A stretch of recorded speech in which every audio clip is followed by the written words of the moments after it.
Bismillahirrahmanirrahim. Assalamualaikum warahmatullahi wabarakatuh. Salam Malaysia Madani dan salam koperasi. Ulang tahun ke-54 angkasa ini memberikan lambang kekuatan, komitmen dan kecekalan kita dalam memperjuangkan ekonomi rakyat melalui koperasi.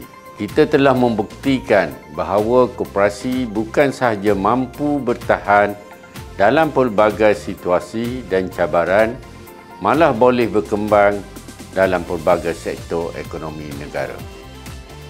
Saya amat menghargai kerjasama erat yang terjalin antara semua pihak melalui semangat kekitaan dan saya penuh yakin koperasi di Malaysia akan terus berkembang pesat, menjadi pilihan utama masyarakat serta menyumbang kepada kesejahteraan sosio-ekonomi rakyat.